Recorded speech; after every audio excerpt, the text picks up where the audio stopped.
Our first update is on notorious Western Sydney rapper A Huncho, who has had his $1.8 million Supreme Court bail dramatically revoked, after being rearrested on fresh driving-related charges.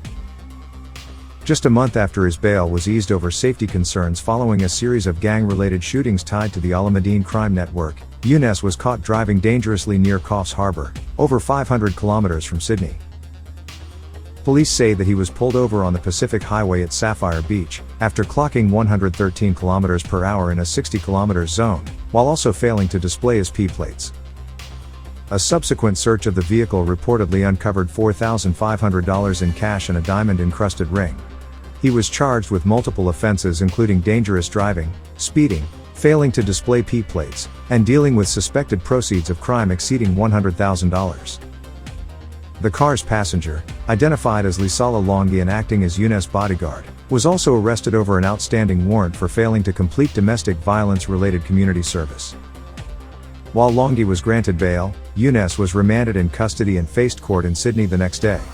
Magistrate ruled that the fresh charges constituted a breach of Younes' Supreme Court bail, which had covered an aggravated kidnapping allegation from January 2024. That bail had been secured with a $1.1 million surety from his manager and an additional $700,000 from his mother, against the family home.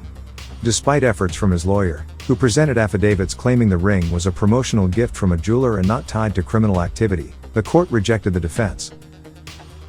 Magistrate formally revoked his bail and denied release on the new charges, determining his continued detention was justified.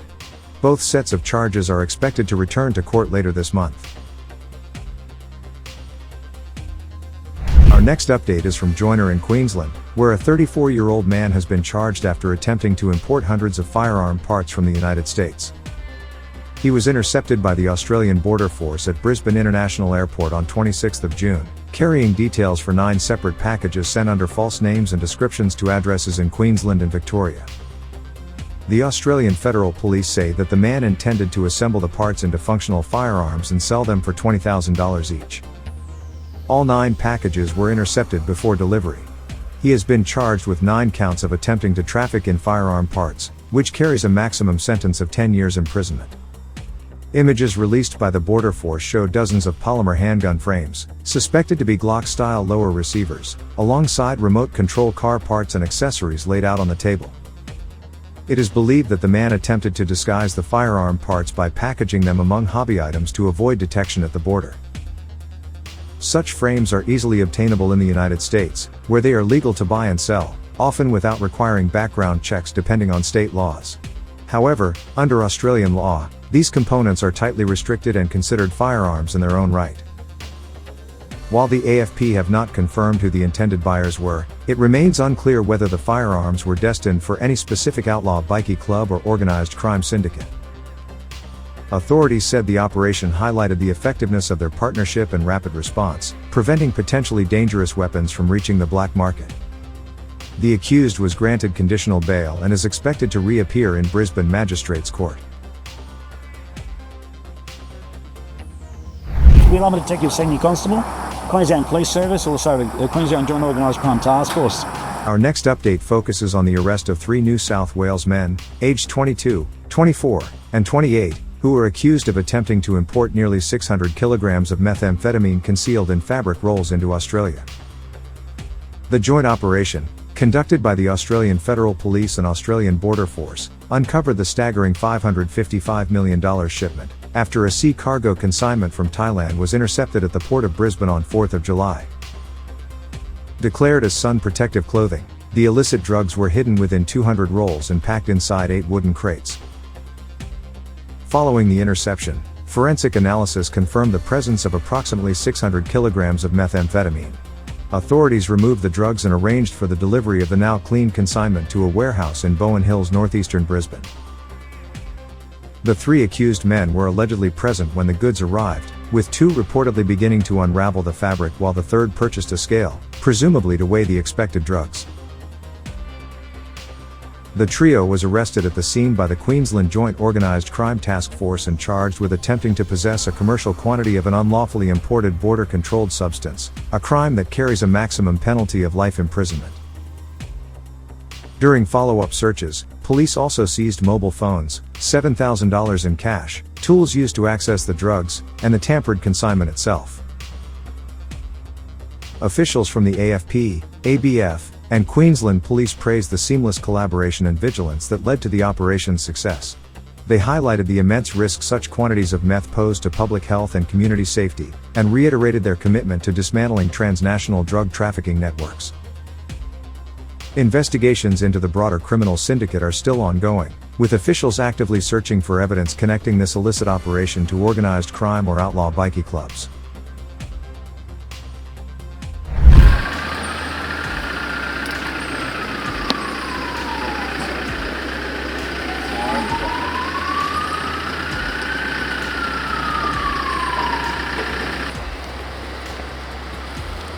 Back to Sydney, our next update is on Mitchell Hourdine, 26, a Comanchero bikie associate, who has been arrested and charged with operating a large-scale drug supply and money laundering network across the city.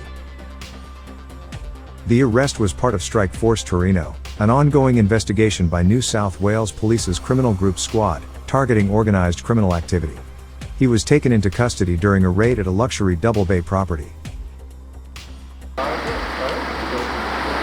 Police say that he directed a network of young men to supply cocaine and MDMA across the Sydney metropolitan area.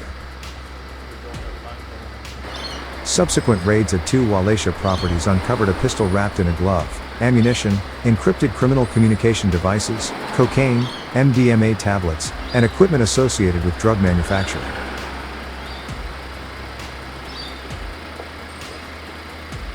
Guns seized by the authorities included a Phoenix Arms HP-22 semi-automatic pistol, and a Raven MP-25 automatic Colt pistol.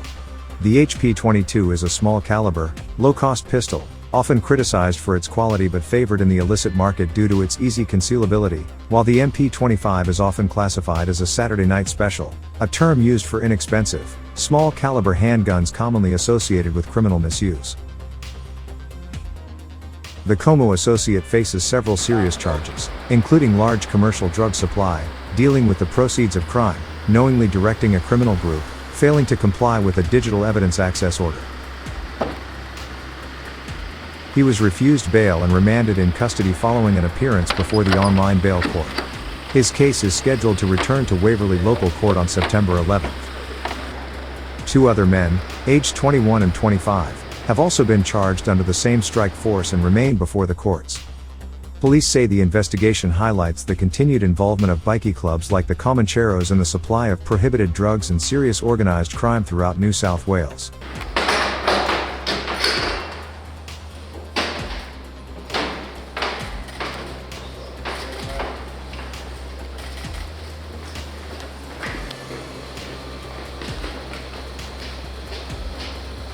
Staying in Sydney, our next update is about George Jack Michael, a 43-year-old Sydney accountant, who was arrested on May 13, as part of a sweeping police operation targeting alleged financial facilitators of the Alameddine organized crime network. His arrest followed a raid on the accountant's office named Sydney Tax, located on Pitt Street in Sydney's CBD. The arrest concluded a 3-year investigation launched in December 2021 under Strike Force Ely, which examined allegations that Michael had been facilitating money laundering and mortgage fraud for senior members of the Alameddine crime network. During the raids, police uncovered physical files and electronic financial records linked to criminal proceeds and fraudulent transactions. Michael is accused of preparing false business activity statements and fraudulent accountants' letters to help senior Alameddine figure, Masood Zakaria, secure a $1.1 million mortgage for a property in Western Sydney, by falsifying employment and financial details. Michael has been charged with 2 counts of publishing false or misleading material and 2 counts of making false documents to obtain financial advantage. He was granted conditional bail after appearing in Burwood Local Court and is due to enter pleas in August 2025. Masood Zakaria, a senior figure in the Alameddine network, is currently in custody awaiting trial over a separate alleged conspiracy to murder a rival. He was deported to Australia after fleeing on a fishing trailer. He now also faces mortgage fraud charges related to the false loan facilitated by Michael and is scheduled to appear at Parramatta Local Court on July 30th. Zachariah and his wife, Azza, were linked to the high-profile case involving a $1.8 million property sale in Greystanes, which attracted attention due to its alleged connections to organized crime. The couple originally purchased the home in 2019 for $1.5 million and made a $300,000 profit, which is now expected to be seized by the NSW Crime Commission. Azza Zachariah was convicted earlier for lying on the home loan application, pleading guilty to dishonestly gaining financial advantage by deception. The home, which featured underworld compound elements like reinforced windows and shutters, was listed for sale and eventually sold after Zachariah fled the country. At the time of its sale, Zachariah was a fugitive, having reportedly escaped Australia by stowing away on a cargo ship, to avoid prosecution for his role in a murder plot targeting rival member Ibrahim Hamzi. Underworld sources claim Azza Zachariah may have planned to join her husband overseas, although she has not been accused of involvement in the gang's criminal activities beyond the mortgage fraud. The case highlights the increasing law enforcement focus on white-collar professionals who enable criminal syndicates to move and conceal illicit wealth. Authorities say these enablers, accountants, solicitors, and financial consultants, are crucial cogs in the machinery of organized crime, and those complicit will face serious legal consequences. Next update is on Brandon Watts, whose previously unpublished photos have now been featured by outlaw media, drawing renewed attention to the 27-year-old Rebels bikie member at the center of a brutal murder case. The release of these images comes amid growing public interest and scrutiny, as the violent nature of the crime has shocked both local communities and the broader public following the case. Watts was arrested after the remains of 23-year-old Joshua Bishop were discovered buried in the backyard of his home in West Meadows, on June 28. The grim discovery was the result of a targeted police search, part of an ongoing investigation into Bishop's disappearance, which began shortly after he was last seen in Sunbury in late May. According to court documents, the alleged murder took place sometime between May 27 and May 28. Bishop's death is now believed to be linked to a methamphetamine debt, allegedly owed to Watts. Reports suggest that the killing was not only financially motivated, but also gruesome in nature. On June 30, Watts appeared at the Melbourne Magistrates Court, facing one count of murder. He did not apply for bail and was remanded in custody, with his next court appearance scheduled for September 22. Hello, good sir, how are you? Just a stop for a license check and a breath test, please. Next up, Cairns, where officers from Cairns Station had quite the early morning surprise when they pulled over a 41-year-old man around 4 a.m. on Hartley Street, for the purposes of license check and a breath test. Do you usually carry a knife in your center console there? The man, who was cruising around in a Holden Commodore without a license and under the influence of drugs, didn't just raise red flags, he practically waved them. But any other weapons there? A roadside drug test came back positive, and that's when things really got interesting. Inside the car, police found 16 knives including an axe, a grocery bag full of cannabis, suspected stolen jewelry, and a lighter shaped like a firearm. Body cam audio captured the moment officers realized this wasn't your average traffic stop, reacting with audible disbelief as they uncovered knives and bags of cannabis stashed inside the vehicle. The man from Holloway's Beach was arrested and hit with a string of charges, including possessing dangerous drugs, carrying knives in public, unlicensed driving, drug driving, and unlawful possession of suspected stolen property. Oh, here. A whole bag of cannabis.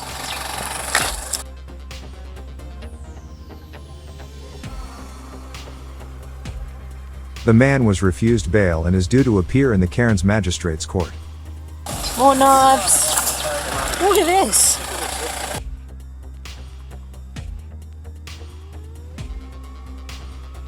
If you're looking for more thrilling and edgy bikie and organized crime updates, feel free to hit that subscribe button and share it around. Drop a like, and let us know your thoughts in the comments. And a quick heads up, there are plenty of channels ripping our stories and pumping out knockoff content. So be smart, support the originals, not the copycats. We're truly grateful for every like, comment, and subscription. Stay tuned, stay curious, stay awesome, and take care. Wu-Tang.